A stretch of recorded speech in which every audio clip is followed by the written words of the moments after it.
ಗಿಟ್ಟಬ್ ಅಂದರೆ ಏನು? ಎಷ್ಟೊಂದು ಜನ ಗಿಟ್ಟಬ್ ಅಂತ ಕೇಳಿರ್ತೀರ, ಬಟ್ ಅದ್ರದ್ದು ಯೂಸ್ ಏನು, ಅದು ಹೇಗೆ ಯೂಸ್ ಆಗುತ್ತೆ, ಹೇಗೆ ವರ್ಕ್ ಆಗುತ್ತೆ ಅಂತ ಗೊತ್ತಿರೋಲ್ಲ. ಸೊ ಈ ವಿಡಿಯೋದಲ್ಲಿ ನಾನು complete with example and explanation explain ಮಾಡ್ತೀನಿ. ಫಾರ್ ಎಕ್ಸಾಂಪಲ್, ನೀವು ಒಂದು ಕಂಪ್ನಿ ಜಾಯ್ನ್ ಆಗಿರ್ತೀರ ಆ್ಯಂಡ್ ಒಂದು ಟೀಮ್ ಜೊತೆ ವರ್ಕ್ ಮಾಡಬೇಕಾಗುತ್ತೆ ಸೇಮ್ ಪ್ರಾಜೆಕ್ಟ್ ಮೇಲೆ. ಸೊ ಈಗ ನೀವು ಒಂದು ಪ್ರಾಜೆಕ್ಟ್ ಮೇಲೆ ವರ್ಕ್ ಮಾಡ್ತಿರ್ತೀರ ಅಂದ್ಕೊಳ್ಳಿ. ಒಂದು ಕೋಡಲ್ಲಿ ಏನೋ ಚೇಂಜಸ್ ಮಾಡಿದ್ರಿ, ಬಟ್ ನಿಮ್ಮ ಕೊಲೀಗ್ಸ್ಗೂ ಅದು ನ್ಯೂ ಚೇಂಜಸ್ ನೀವೇನು ಅಪ್ಡೇಟ್ ಮಾಡಿರ್ತೀರ ಅದು ಅವ್ರಿಗೂ ಸಹ ಕಾಣಿಸ್ಬೇಕಾಗುತ್ತೆ. ಸೊ ಇದು ಲೋಕಲ್ ಸಿಸ್ಟಮಲ್ಲಿ ನಿಮ್ಮದು ಚೇಂಜ್ ಮಾಡಿದಾಗ ಅಲ್ಲೂ ಎಫೆಕ್ಟ್ ಆಗೋಲ್ಲ. ಸೊ ಇವಾಗ ಏನು ಮಾಡ್ತೀವಿ ಅಂದರೆ ಇಲ್ಲಿ ಗಿಟ್ಟಬ್ ಯೂಸ್ ಮಾಡ್ತೀವಿ. ಗಿಟ್ಟಬ್ ಏನು ಮಾಡುತ್ತೆ ಅಂದರೆ ಇದು ಒಂದು ಕ್ಲೌಡ್ ಸ್ಟೋರೇಜ್ ಥರ ಆ್ಯಕ್ಟ್ ಆಗುತ್ತೆ. ನೀವು ಏನು ಚೇಂಜಸ್ ಮಾಡಿರ್ತೀರ ಅದು ನೀವು ಕ್ಲೌಡ್ಗೆ ಪುಷ್ ಮಾಡ್ತೀರಾ ಆ್ಯಂಡ್ ನಿಮ್ಮ ಕೊಲೀಗ್ಸ್ ಆ ಕ್ಲೌಡ್ ಸ್ಟೋರೇಜಿಂದ ಆ ಡೇಟಾನ ನೀವು ಏನು ಚೇಂಜಸ್ ಮಾಡಿರ್ತೀರ ಅದನ್ನು ಫೆಚ್ ಮಾಡ್ಕೊತಾರೆ. ಸೊ ನೀವು ಏನು ಚೇಂಜಸ್ ಮಾಡ್ತಿರ್ತೀರ ಅದು ನಿಮ್ಮ ಕೊಲೀಗ್, ಒಂದು ಟೀಮಲ್ಲಿ ಎಷ್ಟು ಜನ ಇರ್ತಾರೆ ಅಷ್ಟು ಜನಕ್ಕೂ ಎಫೆಕ್ಟ್ ಆಗುತ್ತೆ ಅದು. ಸೊ ಈಗ ನಾನು ಒಂದು ಟರ್ಮಿನಲ್ ಓಪನ್ ಮಾಡಿ ವಿತ್ ಎಕ್ಸಾಂಪಲ್ಸ ಹೇಳ್ಕೊಡ್ತೀನಿ. ಆ್ಯಂಡ್ ಇದರಲ್ಲಿ 2 ಟೈಪ್ಸ್ ಇದೆ. ಒಂದು ಗಿಟ್ ಹಬ್ ಆ್ಯಂಡ್ ಆಲ್ಸೋ ಗಿಟ್. ಗಿಟ್ ಏನು ಮಾಡುತ್ತೆ ಅಂದರೆ ಇದು ಒಂದು ಗಿಟ್ ಕಮ್ಯಾಂಡ್ ಆ್ಯಂಡ್ ಇದು ನಮ್ಮ ರೆಕಾರ್ಡ್ಸ್ನ ಟ್ರ್ಯಾಕ್ ಮಾಡಿ ಇಟ್ಕೊಳ್ಳೋಕ್ಕೆ ಹೆಲ್ಪ್ ಮಾಡುತ್ತೆ ಗಿಟ್. ಸೊ ಫಸ್ಟ್ ಗಿಟ್ ಹಬ್ ವರ್ಕ್ ಮಾಡಬೇಕು ಅಂತ ಇದ್ದರೆ ಗಿಟ್ನ ಇನ್ಸ್ಟಾಲ್ ಮಾಡಬೇಕಾಗುತ್ತೆ. ಸೊ ಗಿಟ್ ಡೌನ್ಲೋಡ್ ಅಂತ ಹೊಡಿನ. ಓಕೆ, ಇದನ್ನು ನೀವು ಡೌನ್ಲೋಡ್ ಮಾಡಬೇಕಾಗುತ್ತೆ. ಮ್ಯಾಕ್ ಆಗಿದ್ದರೆ ಮ್ಯಾಕಲ್ಲಿ ಡೌನ್ಲೋಡ್ ಮಾಡ್ಕೊಳ್ಳಿ ಆ್ಯಂಡ್ ವಿಂಡೋಸ್ ಆಗಿದ್ದರೆ ವಿಂಡೋಸಲ್ಲಿ ಡೌನ್ಲೋಡ್ ಮಾಡ್ಕೊಳ್ಳಿ. ಸೊ ಇವಾಗ ಡೌನ್ಲೋಡ್ ಆಗಿದ್ದರೆ ಟರ್ಮಿನಲ್ನ ಓಪನ್ ಮಾಡೋಣ. ಓಕೆ, ಆ್ಯಂಡ್ ಗಿಟ್ -v ಅಂತ ಕೊಟ್ಟರೆ ನಮಗೆ ಗಿಟ್ ವರ್ಷನ್ ಕಾಣಿಸ್ಬೇಕಾಗುತ್ತೆ. ಸೊ ನೀವು ಗಿಟ್ -v ಅಂತ ಚೆಕ್ ಮಾಡಿ ಡೌನ್ಲೋಡ್ ಮಾಡಾದ್ಮೇಲೆ, ನೀವು ಡೌನ್ಲೋಡ್ ಆಗಿಲ್ಲ ಅಂದರೆ ಮತ್ತೆ ರೀಇನ್ಸ್ಟಾಲ್ ಮಾಡಬೇಕಾಗುತ್ತೆ. ಸೊ ಈಗ ಒಂದು ಗಿಟ್ನ ಇನ್ಸ್ಟಾಲ್ ಆದಮೇಲೆ ಒಂದು ಯಾವುದಾದ್ರು ಫೈಲ್ ಇಲ್ಲಾಂದರೆ ನಿಮ್ಮದು ಪ್ರಾಜೆಕ್ಟ್ ಅದನ್ನು ಹೇಗೆ ಪುಷ್ ಮಾಡೋದು ಅಂತ ಹೇಳ್ಕೊಡ್ತೀನಿ. ಫಾರ್ ಎಕ್ಸಾಂಪಲ್, ನಾರ್ಮಲ್ ನೀವು ಕೋಡ್ನ ಪ್ರಾಕ್ಟೀಸ್ ಮಾಡ್ತಿದ್ರೆ ಅದನ್ನು ಸಹ ಪುಷ್ ಮಾಡ್ಬೋದು. ನಾರ್ಮಲ್ ಸಿಂಗಲ್ ಫೈಲ್ಸ್ ಯಾವ ಫೈಲ್ ಆಗಿದ್ರು ಸರಿ. ಸೊ ಈಗ ನಾನು ಒಂದು Next.js ಪ್ರಾಜೆಕ್ಟ್ನ ಕ್ರಿಯೇಟ್ ಮಾಡ್ತೀನಿ. Okay, npx create next app. Okay, ನಾನು ಇದಕ್ಕೆ ಫೈಲ್ ನೇಮ್ ಕೊಡ್ತೀನಿ ಗಿಟ್ ಕನ್ನಡ. ಎಂಟರ್. ನಿಮ್ಮ Next.js ಇದು ಯಾವುದು ರಿಯಾಕ್ಟ್ ಆಗಿರ್ಬೋದು, ಇಲ್ಲಾಂದರೆ HTML ಫೈಲ್ ಆಗಿರ್ಬೋದು, ನಿಮ್ಮ DSA ಪ್ರಾಕ್ಟೀಸ್ ಕೋಡ್ ಆಗಿರ್ಬೋದು, ಯಾವ ಫೈಲ್ನ ಬೇಕಾದರೂ ಪುಷ್ ಮಾಡ್ಬೋದು.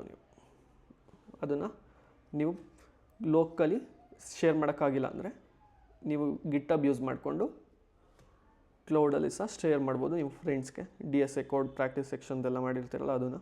ಸೊ ಈಗ ಇದನ್ನು VS ಕೋಡಲ್ಲಿ ಓಪನ್ ಮಾಡೋಣ. ಸೊ CD ಫಸ್ಟ್ ಹೋಗೋಣ ಫೈಲ್ಗೆ, GitHub Kannada and code.vs code open ಆಗುತ್ತೆ. ಓಕೆ, ಇಲ್ಲಿ ನೋಡ್ಬೋದು Next.js ಒಂದು ಸ್ಟ್ರಕ್ಚರ್ನೇ ಕ್ರಿಯೇಟ್ ಮಾಡ್ಕೊಳ್ಳುತ್ತೆ. ಆಟೋಮೆಟಿಕ್ಕಾಗಿ ಒಂದು ಫೈಲ್ ಸ್ಟ್ರಕ್ಚರ್ನ ಕ್ರಿಯೇಟ್ ಮಾಡ್ಕೊಳ್ಳುತ್ತೆ. ಸೊ ಇದನ್ನು ರನ್ ಮಾಡಿ ತೋರಿಸ್ತೀನಿ ಹೇಗೆ ಕಾಣುತ್ತೆ ಅಂತ. ಲ್ಯಾಂಡಿಂಗ್ ಪೇಜ್ ಬರುತ್ತೆ, npm run div ಲೋಕಲ್ ಹೋಸ್ಟಲ್ಲಿ ಒಂದು ಲ್ಯಾಂಡಿಂಗ್ ಪೇಜ್ ಕಾಣಿಸುತ್ತೆ ನಮಗೆ. ಓಕೆ, ಇದು ನಮ್ಮ Next.js ಅವ್ರದ್ದು ಲ್ಯಾಂಡಿಂಗ್ ಪೇಜ್. ಓಕೆ, ಆ್ಯಂಡ್ ಇವಾಗ ಹೇಗೆ ಪುಷ್ ಮಾಡೋದು ಅಂತ ಹೇಳ್ಕೊಡ್ತೀನಿ. ಆ್ಯಂಡ್ ಇಲ್ಲಿ ನೀವು ಒಂದು ಗಿಟ್ಟಬ್ ಅಕೌಂಟ್ನ ಕ್ರಿಯೇಟ್ ಮಾಡ್ಕೊಂಡಿರಬೇಕಾಗುತ್ತೆ. ಸೊ ಇದು ನನ್ನ ಹತ್ರ ಆಲ್ರೆಡಿ ಅಕೌಂಟ್ ಇದೆ. ಸೊ ಲಾಗಿನ್ ಆಗ್ತೀನಿ, ಡೈರೆಕ್ಟ್ಲಿ ಸೈನ್ ಇನ್ ಆಗ್ತೀನಿ. ಸೈನ್ ಇನ್ ಆದೆ. ನೀವು ಗಿಟ್ಟಬ್ ಕ್ರಿಯೇಟ್ ಮಾಡಿದ್ಮೇಲೆ ಅಕೌಂಟು ಇಲ್ಲಿ ನ್ಯೂ ಬಟನ್ ಕಾಣುತ್ತೆ. ಸೊ ಇದ್ರ ಮೇಲೆ ಕ್ಲಿಕ್ ಮಾಡಿದಾಗೇ ಒಂದು ರೆಪೋಸಿಟ್ರಿನ ಕ್ರಿಯೇಟ್ ಮಾಡ್ಬೋದು. ಸೊ ಅದಕ್ಕೆ ನೇಮ್ ಸಹ ಕೊಡ್ಬೋದು. ನಾನು ಗಿಟ್ ಹಬ್ ಕನ್ನಡ ಅಂತ ಕೊಡ್ತೀನಿ. ಸೇಮ್ ನೇಮೇ ಇರಬೇಕು ಅಂತ ಇಲ್ಲ, ಫೋಲ್ಡರ್ ನೇಮ್ ಚೇಂಜ್ ಇರ್ಬೋದು, ಇಲ್ಲೂ ಸಹ ನೇಮ್ ಚೇಂಜ್ ಇರ್ಬೋದು. ನಾನು ಸೇಮೇ ಕೊಟ್ಟಿದ್ದೀನಿ. ಆ್ಯಂಡ್ ಆಲ್ಸೋ ಡಿಸ್ಕ್ರಿಪ್ಷನ್ ಇದ್ದರೆ ಡಿಸ್ಕ್ರಿಪ್ಷನ್ ಸಹ ಬರಿಬೋದು. ಆ್ಯಂಡ್ ಪಬ್ಲಿಕ್ ಬೇಕಾ ಪ್ರೈವೇಟ್ ಬೇಕಾ? ಪಬ್ಲಿಕ್ ಅಂದರೆ ಎಲ್ಲರೂ ನೋಡ್ಬೋದು, ಪ್ರೈವೇಟ್ ಆದರೆ ನಿಮ್ಗೆ ಮಾತ್ರ ಆ್ಯಕ್ಸೆಸ್ ಇರುತ್ತೆ. ಆ್ಯಂಡ್ ಕ್ರಿಯೇಟ್ ರೆಪೋ ಅಂತ ಕ್ರಿಯೇಟ್ ಮಾಡ್ತೀನಿ. ಓಕೆ, ಒಂದು ಸ್ವಲ್ಪ ಕೋಡ್ಸ್ಗಳಿದೆ ನೋಡಿ. ಗಿಟ್ ಇನ್ನಿಟ್, ಗಿಟ್ ಆ್ಯಡ್ readme.md ಅಂತ. ಸೊ ಫಸ್ಟ್ ಒಂದು ಫೈಲ್ ಇದ್ದರೆ, ಫಾರ್ ಎಕ್ಸಾಂಪಲ್ ಇದನ್ನು ಡಿಲೀಟ್ ಮಾಡ್ತೀನಿ ರೀ ನಿಮಗೆ. ಒಂದು ಓಕೆ, ಎಲ್ಲ ಡಿಲೀಟ್ ಮಾಡಿ.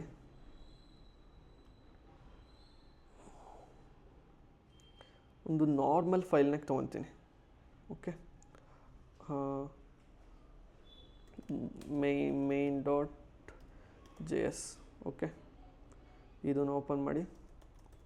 console.log a+b. ಓಕೆ, ಆ್ಯಂಡ್ ಇಲ್ಲಿ ಇದನ್ನು ಏನೋ ಡಿಫೈನ್ ಮಾಡ್ಕೊಳ್ಳೋಣ. const a is equal to 10 and const b is equal to 20. Okay, ಇದು ನಿಮ್ಮ ನಾರ್ಮಲ್ ಫೈಲ್ ಅಂತ ಅಂದ್ಕೊಳ್ಳಿ. ನಿಮ್ಗೆ ಕನ್ಫ್ಯೂಸ್ ಆಗುತ್ತೆ ಅಂತ ಅದೆಲ್ಲ ಡಿಲೀಟ್ ಮಾಡಿದೆ. ನೆಕ್ಸ್ಟ್ ಬೇಡ. ಸೊ ಡೈರೆಕ್ಟ್ಲಿ ಒಂದು ನಾರ್ಮಲ್ ಫೈಲ್ನ ಕ್ರಿಯೇಟ್ ಮಾಡಿದ್ದೀನಿ. ಓಕೆ, ಸೊ ಇದನ್ನು ನಾವು ಈಗ ಪುಷ್ ಮಾಡಬೇಕಾಗುತ್ತೆ. ಸೊ ಹೇಗೆ ಪುಷ್ ಮಾಡೋದು? ಸೊ ಇಲ್ಲಿ ನಮಗೆ ಒಂದಷ್ಟು ಕಮೆಂಟ್ಸ್ಗಳಿದೆ. ಆ್ಯಂಡ್ ಗಿಟ್ ಇನ್ನಿಟ್ ಅಂತ. ಗಿಟ್ ಇನ್ನಿಟ್ ಏನು ಮಾಡುತ್ತೆ ಅಂದರೆ ಒಂದು ರೆಪೋನ ಇನಿಷಿಯೇಟ್ ಮಾಡುತ್ತೆ, ಗಿಟ್ ರೆಪೋನ. ಇದು ಹಿಡನ್ ಆಗಿರುತ್ತೆ.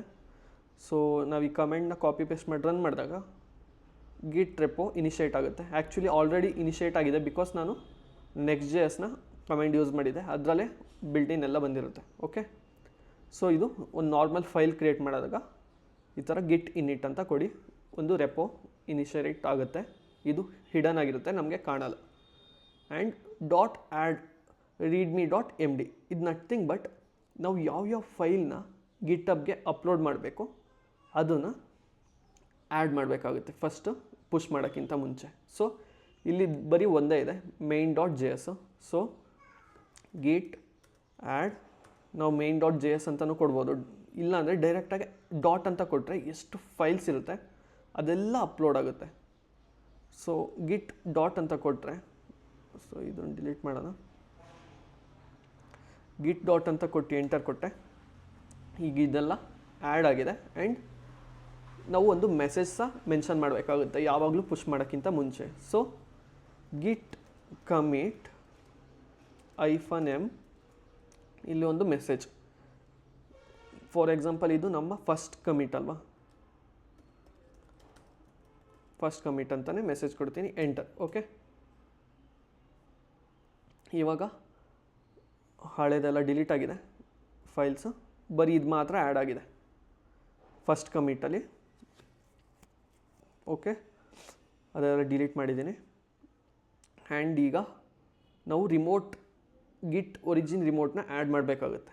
ಸೊ ಈ ಕೋಡ್ನ ಕಾಪಿ ಪೇಸ್ಟ್ ಮಾಡಿ ಅಲ್ಲಿ ಎಂಟರ್ ಕೊಡಿ. ಓಕೆ, ಇಲ್ಲಿ ಡೈರೆಕ್ಟಾಗಿ ಎಂಟರ್ ಕೊಟ್ಟರೆ ರನ್ ಆಗುತ್ತೆ. ಬಟ್ ನಾನಿಲ್ಲಿ test1 ಅಂತ ಕೊಡ್ತೀನಿ, ಬಿಕಾಸ್ ನನ್ನ ಹತ್ರ ಮಲ್ಟಿಪಲ್ ಗಿಟ್ ಅಕೌಂಟ್ ಇದೆ. ಸೊ ಈ ರೆಪೋನ ಗಿಟ್ ರಿಮೋಟ್ ಒರಿಜಿನ್ನ ಆ್ಯಡ್ ಮಾಡಿದ್ದೀನಿ. ಈಗ ಗಿಟ್ ಪುಷ್ ಒರಿಜಿನ್ ಮೇನ್ ಅಂತ ಕೊಟ್ಟರೆ ನಮ್ಮ ಕೋಡ್ ಮೇನ್ ಒರಿಜಿನ್ಗೆ ಪುಷ್ ಆಗುತ್ತೆ. ಒರಿಜಿನ್ ಮೇನ್ ಅಂದರೆ ಇನ್ ನಥಿಂಗ್ ಬಟ್ ಇದು ಒಂದು ಬ್ರ್ಯಾಂಚ್ ನೇಮ್. ಇಲ್ಲಿ ನೋಡ್ಬೋದು ನಾವು ಕರೆಂಟ್ ಬ್ರ್ಯಾಂಚ್ ಮೇಯ್ನಲ್ಲಿದ್ದೀವಿ, ಅದನ್ನು ಹೇಳ್ಕೊಡ್ತೀನಿ. ಗಿಟ್ ಪುಷ್ -u ಒರಿಜಿನ್ ಮೇನ್ ಅಂತ ಕೊಟ್ಟಾಗ ನಮ್ಮ ಎಲ್ಲ ಕೋಡ್ಸು ಪುಷ್ ಆಗಿದೆ. ಸೊ ಈಗ ಇದನ್ನು ರಿಫ್ರೆಶ್ ಮಾಡ್ತೀನಿ. ಓಕೆ, ಇಲ್ಲಿ ನೋಡ್ಬೋದು ನಮಗೆ main.js ಫೈಲ್ ಕಾಣಿಸ್ತಿದೆ. ನಾವು ಏನು ಬರೆದಿದ್ದೀವಿ ಕೋಡು, ಸೇಮ್ ಕೋಡು ಇಲ್ಲೂ ಸಹ ಇದೆ. ಓಕೆ, ಆ್ಯಂಡ್ ಇವಾಗ ಏನಾದ್ರು ಒಂದು ಚೇಂಜಸ್ ಮಾಡೋಣ. added okay 2 numbers. ಇದನ್ನು ಸೇವ್ ಮಾಡಿದೆ. ಆ್ಯಂಡ್ ಇಲ್ಲಿ ನೋಡ್ಬೋದು ಒಂದು ಚೇಂಜಸ್ ಅಂತ ತೋರಿಸ್ತಿದೆ, ಒಂದು ಫೈಲಲ್ಲಿ ಚೇಂಜಸ್ ಇದೆ ಅಂತ. ಆ್ಯಂಡ್ ಇಲ್ಲಿ ಕ್ಲಿಕ್ ಮಾಡಿದಾಗ ನೀವು ಚೇಂಜಸ್ನೂ ಸಹ ನೋಡ್ಬೋದು. ಸೊ ನಾವು ಗಿಟ್ ಆ್ಯಡ್ ಡಾಟ್ ಅಂತ ಕೊಡ್ತೀವಲ್ಲ, ಡೈರೆಕ್ಟಾಗಿ ಯಾವ ಫೋಲ್ಡ್ರ್ ಬೇಕೋ ಇಲ್ಲೂ ಸಹ ಕ್ಲಿಕ್ ಮಾಡ್ಬೋದು. ಕಮೆಂಟ್ ಇಲ್ದೇ ಡೈರೆಕ್ಟಾಗಿ ಇಲ್ಲೂ ಸಹ ಆ್ಯಡ್ ಅಂತ ಕೊಟ್ಟಾಗ ಇದು ಚೇಂಜಸ್ ಆ್ಯಡ್ ಆಗುತ್ತೆ. ಆ್ಯಂಡ್ ಕಮಿಟ್ ಮೆಸೇಜ್ನ ನಾವು ಇಲ್ಲೂ ಸಹ ಮೆನ್ಷನ್ ಮಾಡಿ ಕಮಿಟ್ ಮಾಡ್ಬೋದು, ಕೋಡ್ ಮುಖಾಂತರನೂ ಮಾಡ್ಬೋದು. ಆ್ಯಂಡ್ VS ಕೋಡಲ್ಲಿ ಇದೊಂದು ಫೀಚರು ಇಲ್ಲಿ ಶಾರ್ಟರ್ ವರ್ಷನ್ ಆಗಿ ಕೊಟ್ಟಿದ್ದಾರೆ. ಸೊ ಆ್ಯಡೆಡ್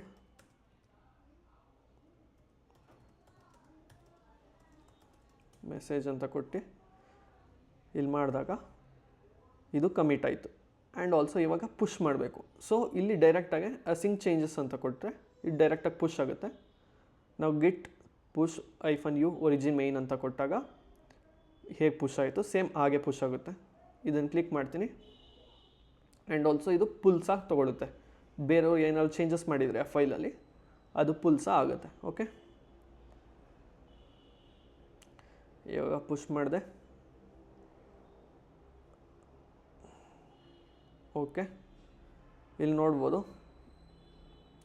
ನಿಮ್ಮ ಕಮಿಟ್ ಒಂದು ಟ್ರ್ಯಾಕ್ ಗಿಟ್ ಏನು ಇಟ್ಕೊಳುತ್ತೆ ಅಂದರೆ ಒಂದು ಟ್ರ್ಯಾಕ್ ಇಟ್ಕೊಳುತ್ತೆ ನಾವು ಏನೇನು ಚೇಂಜಸ್ ಮಾಡಿದ್ದೀವಿ. ಸೊ ಈಗ ಇಲ್ಲಿ ಬರೀ ಇಷ್ಟು ಮಾತ್ರ ಕೊಡಿದೆ. ರಿಫ್ರೆಶ್ ಮಾಡಿದಾಗ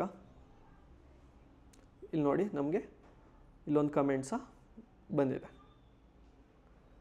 ಆ್ಯಂಡ್ ಈಗ ಡೈರೆಕ್ಟಾಗಿ ಇಲ್ಲೇ ಚೇಂಜ್ ಮಾಡಿಸ್ತೀನಿ. Const c is equal to 30. Okay, commit changes.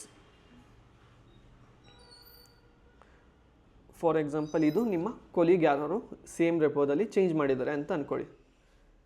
ಇವಾಗ ಏನೋ ಚೇಂಜಸ್ ಇದೆ ಬಟ್ ನಮಗೆ ಲೋಕಲಲ್ಲಿ ಆ ಚೇಂಜಸ್ ಪ್ರೆಸೆಂಟ್ ಇಲ್ಲ.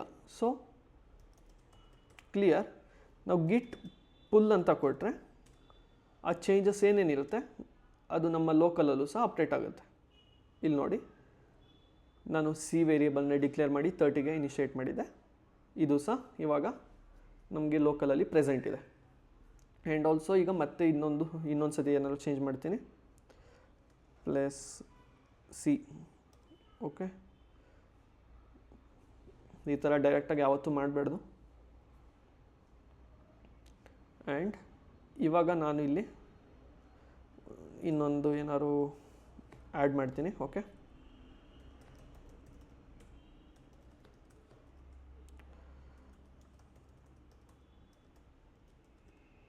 ಕನ್ನಡ ಕೋಡರ್ ಅಂತ ಆ್ಯಡ್ ಮಾಡಿದ್ದೀನಿ, ಸೇವ್ ಮಾಡಿದೆ. ಆ್ಯಂಡ್ ಈ ಚೇಂಜಸ್ನ ನಾವು ಆ್ಯಡ್ ಮಾಡಿ ಡೈರೆಕ್ಟಾಗಿ ನಾವು ಕಮೆಂಟ್ನ ಯೂಸ್ ಮಾಡೋಣ. Git add dot git commit -m added console log ಅಂತ ಕೊಟ್ಟೆ ಮೆಸೇಜು. ನಾನು ಏನು ಮಾಡಿದ್ದೀನಿ ಅದು. ಆ್ಯಂಡ್ ಈಗ ಎಂಟರ್ ಕೊಟ್ಟೆ. ಒಂದು ಫೈಲ್ ಕಮಿಟ್ ಮಾಡಿ ಆ್ಯಡ್ ಮಾಡಿದ್ದೀವಿ. ಈಗ ಗಿಟ್ ಪುಷ್ ಮಾಡೋಣ. ಈಗ ಗಿಟ್ ಪುಷ್ ಮಾಡೋಣ. ಗಿಟ್ ಪುಷ್ ಆದಾಗ ಆ್ಯಕ್ಚುಲಿ ಪುಷ್ ಆಗಬೇಕು, but git push -u origin main ಅಂತ ಕೊಟ್ಟಿದ್ವಿ. ಫಸ್ಟ್ ಟೈಮ್ ನಾವು ಪುಷ್ ಮಾಡಬೇಕಾದ್ರೆ ಆ ಥರ ಕೊಡಬೇಕಾಗುತ್ತೆ, ಬಿಕಾಸ್ ಅದು ನಮ್ಮ ಕ್ಲೌಡಲ್ಲಿ ಇರೋದೇ ಇಲ್ಲ. ಸೊ ಒರಿಜಿನ್ ಮೇನ್ ಅಂತ ಕೊಡ್ಬಿಟ್ಟು ಸ್ಪೆಸಿಫೈ ಮಾಡಬೇಕಾಗುತ್ತೆ ಪಾತ್ ನೇಮ. ಸೊ ಈಗ ಡೈರೆಕ್ಟಾಗಿ ಗಿಟ್ ಪುಷ್ ಅಂತ ಹೊಡೆದ್ರು ವರ್ಕ್ ಆಗುತ್ತೆ. ಓಕೆ, ಈಗ ವೆಯ್ಟ್ ಮಾಡೋಣ. ಇಲ್ಲಿ ನೋಡ್ಬೋದು ಒಂದು ಎರರ್ ಅಂತ ಇದೆ, ರಿಜೆಕ್ಟ್ ಆಗಿದೆ ನಮ್ಮದು. ಯಾಕೆ ರಿಜೆಕ್ಟ್ ಆಗಿದೆ ಅಂದರೆ ಇಲ್ಲಿ ನೋಡ್ಬೋದು ನಮಗೆ ಇಲ್ಲಿ ಒಂದು ನ್ಯೂ ಕನ್ಸೋಲ್ನ ಆ್ಯಡ್ ಮಾಡಿದ್ದೀವಿ, ಬಟ್ ಆ್ಯಕ್ಚುಲಿ ಕ್ಲೌಡ್ ಸ್ಟೋರೇಜಲ್ಲಿ ಗಿಟಬ್ ಈ ರೆಪೋದಲ್ಲಿ ಬೇರೆಯೇ ಇದೆ ಕೋಡ್. ಸಿ ಅಂತ ಇಲ್ಲಿ ಆಲ್ರೆಡಿ ಪ್ರೆಸೆಂಟ್ ಇದೆ, ಬಟ್ ನಮ್ಮ ಲೋಕಲಲ್ಲಿ ಪ್ರೆಸೆಂಟ್ ಇಲ್ಲವೇ ಇಲ್ಲ. ಇದು ಬೇರೆಯವರು ಚೇಂಜಸ್ ಮಾಡಿರೋದು. ಸೊ ಯಾವಾಗಲೂ ನಾವು ಪುಷ್ ಮಾಡೋಕ್ಕಿಂತ ಮುಂಚೆ ಪುಲ್ ಮಾಡ್ಕೋಬೇಕಾಗುತ್ತೆ. ಯಾವಾಗಲೂ ಗಿಟ್ ಪುಲ್. ಸೊ ಈಗ ಗಿಟ್ ಪುಲ್ ಮಾಡೋಣ. ಆ ಚೇಂಜಸ್ ಫಸ್ಟು ಇಲ್ಲಿ ಅಪ್ಡೇಟ್ ಆಗಬೇಕು. ಸೊ ಇಲ್ಲಿ ನಾವು ಚೇಂಜಸ್ ಮಾಡಿದ್ದೀವಿ ಮೊದಲೇ. ಆ್ಯಂಡ್ ಇಲ್ಲಿ ಗಿಟ್ ಪುಲ್ ಹೊಡೆದಾಗ ಆಟೋಮೆಟಿಕ್ ಗಿಟ್ ಪುಲ್ ಆಗಬೇಕಾಗಿತ್ತು. ಆಗಲೇ ಫಸ್ಟ್ ಟೈಮ್ ಮಾಡಿದಾಗ 30 ಅಂತ ಬಂತು. ಬಟ್ ಈಗ ಯಾಕೆ ಆಗ್ತಿಲ್ಲ ಅಂದರೆ ನಮ್ಮ ರೆಪೋದಲ್ಲಿ ನಾವು ಒಂದು ಸ್ವಲ್ಪ ಚೇಂಜ್ ಮಾಡಿದ್ದೀವಿ. ಆ್ಯಂಡ್ ಅಲ್ಲಿ ಆಲ್ರೆಡಿ ಚೇಂಜ್ ಆಗಿದ್ದನ್ನ ಪುಲ್ ಮಾಡಬೇಕಾದ್ರೆ ಕಾನ್ಫ್ಲಿಕ್ಟ್ ಅಂತ ತೋರಿಸ್ತಿದೆ. ಸೊ ನಾವಿಲ್ಲಿ ತುಂಬ ಕಮೆಂಟ್ಸ್ ಇದೆ. Git conflict rebase is equal to false ಅಂತ ಕೊಡೋಣ. ಓಕೆ, ಈ ಕಮೆಂಟ್ನ ಪೇಸ್ಟ್ ಮಾಡಿದಾಗ ಕಾನ್ಫ್ಲಿಕ್ಟ್ ನಮಗೆ ಕಾಣಿಸುತ್ತೆ. ಓಕೆ, ಇವಾಗ ಮತ್ತೆ ಗಿಟ್ ಪುಲ್ ಅಂತ ಕೊಡೋಣ.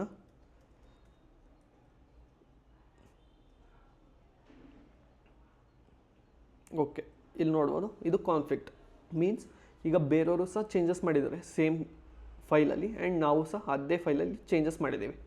ಸೊ ಅವ್ರ ಕೋಡು ಇರಬೇಕು, ನಮ್ಮ ಕೋಡು ಚೇಂಜಸ್ ಇರಬೇಕು ಸೇಮ್. ಸೊ ಇಲ್ಲಿ ನಾವು ಆಕ್ಸೆಪ್ಟ್ ಕರೆಂಟ್ ಚೇಂಜಸ್ ಅಂತ ಇದೆ, ಆಕ್ಸೆಪ್ಟ್ ಇನ್ಕಮಿಂಗ್ ಚೇಂಜಸ್. ಬರೀ ನಮ್ಮದು ಮಾತ್ರ ಚೇಂಜಸ್ ಇರಲಿ, ಇಲ್ಲಾಂದರೆ ಇನ್ಕಮಿಂಗ್ ಚೇಂಜಸ್ ಅವ್ರದ್ದು ಮಾತ್ರ ಇರಲಿ, ನಮ್ಮದು ಡಿಲೀಟ್ ಆಗುತ್ತೆ. ಆ್ಯಂಡ್ ಬೋತ್ ಸಹ ಇರಬೇಕು. ಸೊ ಇಲ್ಲಿ ನಮಗೆ ಎರಡು ಬೇಕಾಗಿರೋದ್ರಿಂದ ಆಕ್ಸೆಪ್ಟ್ ಬೋತ್ ಚೇಂಜಸ್ ಅಂತ ಕೊಟ್ಟಾಗ ಎರಡು ಚೇಂಜಸ್ ಆಕ್ಸೆಪ್ಟ್ ಆಗುತ್ತೆ. ಓಕೆ,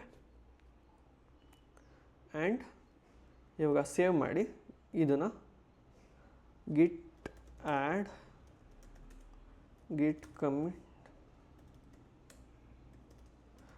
-m ಕಾನ್ಫ್ಲಿಕ್ಟ್ ರಿಸಾಲ್ವ್ ಅಂತ ಕೊಡೋಣ ಇದಕ್ಕೆ.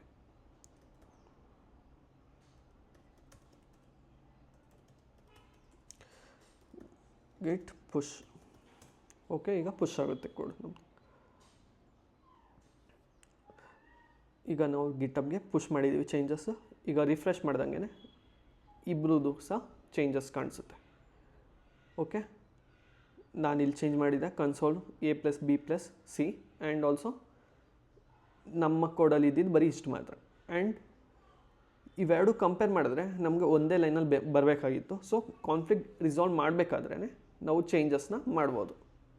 ಫಾರ್ ಎಕ್ಸಾಂಪಲ್ ನಾವು ಪುಲ್ ಮಾಡಿದಾಗ ಈ ಲೈನ್ನ ಡಿಲೀಟ್ ಮಾಡಿ ಆ್ಯಂಡ್ ಈ ಲೈನ್ನ ಮಾತ್ರ ಸೇವ್ ಮಾಡ್ಬೋದಾಗಿತ್ತು ಆ್ಯಂಡ್ ಪುಷ್ ಮಾಡ್ಬೋದು. ಓಕೆ, ಇವಾಗ ಗಿಟ್ ಪುಲ್ ಅಂದರೆ ಏನು ಅಂತ ಗೊತ್ತಾಯಿತು, ಗಿಟ್ add, git commit and git push ಅಂದರೆ ಏನು ಅಂತ ಗೊತ್ತಾಯಿತು. ಸೊ ಈಗ ಗಿಟ್ ಹಬ್ಬಿಂದ ಯೂಸ್ ಮಾಡಿಕೊಂಡು ಒಂದು ನ್ಯೂ ಬ್ರ್ಯಾಂಚ್ನ ಕ್ರಿಯೇಟ್ ಮಾಡಬೇಕಾಗುತ್ತೆ ಅಂದ್ಕೊಳ್ಳಿ. ಸೊ ಹೇಗೆ ನ್ಯೂ ಬ್ರ್ಯಾಂಚ್ನ ಕ್ರಿಯೇಟ್ ಮಾಡೋದು?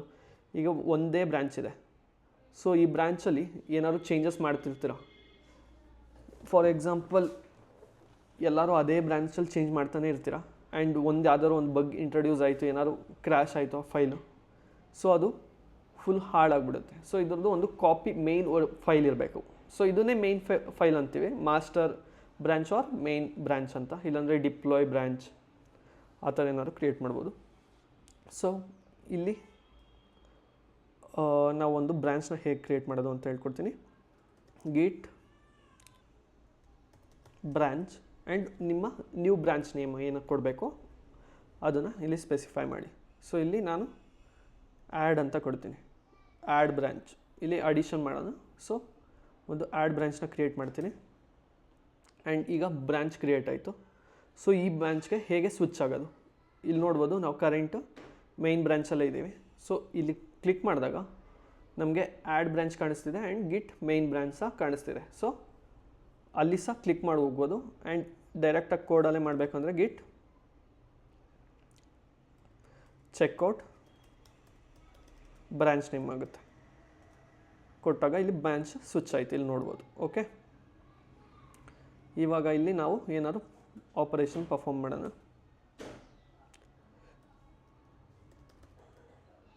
Okay, sum is equal to A plus B plus C and console.log sum. Okay, ಇವಾಗ ಇಲ್ಲಿ ಚೇಂಜಸ್ ಮಾಡಿದ್ದೀನಿ. ಇದನ್ನು ಹೇಗೆ ಪುಷ್ ಮಾಡೋದು ಈಗ ತಾನೇ ಹೇಳ್ಕೊಟ್ಟಿದ್ದೆ. Git add dot git commit -m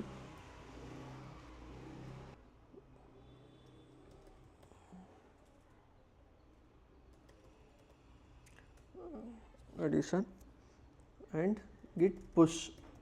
ಈಗ ಗಿಟ್ ಪುಷ್ ಅಂತ ಕೊಟ್ಟಾಗ ಇದು ಆ್ಯಕ್ಚುಲಿ ಪುಷ್ ಆಗಬೇಕು.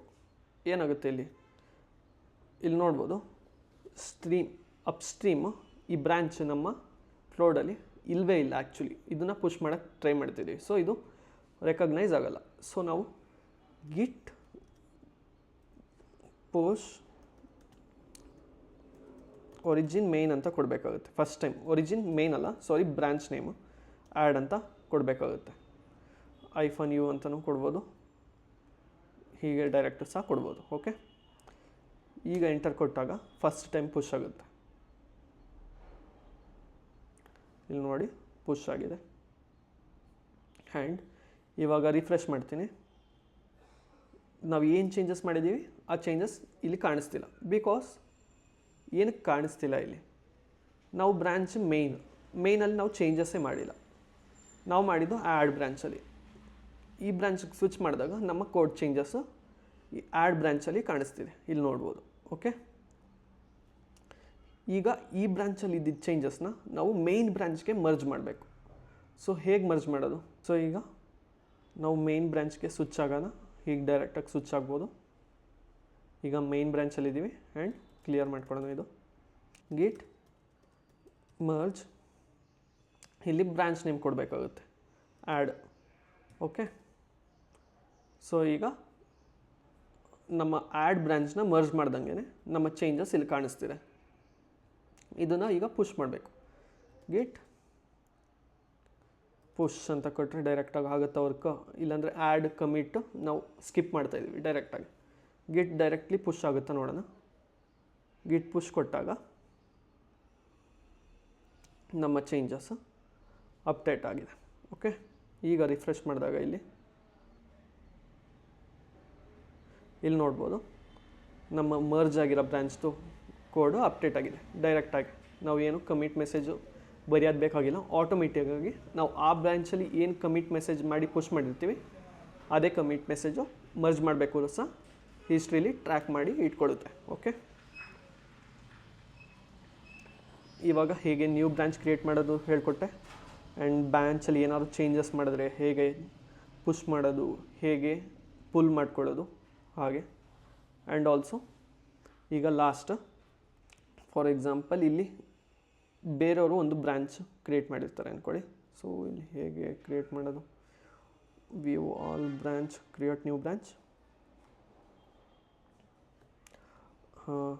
ಟೆಸ್ಟ್ ಅಂತ ಕೊಡ್ತೀನಿ. ಓಕೆ, ಈಗ ಇಲ್ಲೊಂದು ಬ್ರಾಂಚ್ನ ಕ್ರಿಯೇಟ್ ಮಾಡಿದ್ದೀನಿ. ಓಕೆ, ಆ್ಯಂಡ್ ನಾವು ಈಗ ಬ್ಯಾಕ್ ಬರೋಣ ಕೋಡ್ಗೆ. ಸೊ ಇಲ್ಲಿ ನಾವು ನೋಡಿದಾಗ ನಮಗೆ ಒಂದು ಟೆಸ್ಟ್ ಬ್ರಾಂಚ್ ಕ್ರಿಯೇಟ್ ಕಾಣಿಸ್ತಿದೆ. ಬಟ್ ನಮಗೆ ಲೋಕಲಲ್ಲಿ ಅದು ಕ್ರಿಯೇಟ್ ಆಗಿದೆಯಾ ಇಲ್ವಾ ಅಂತಲೇ ಗೊತ್ತಾಗಲ್ಲ.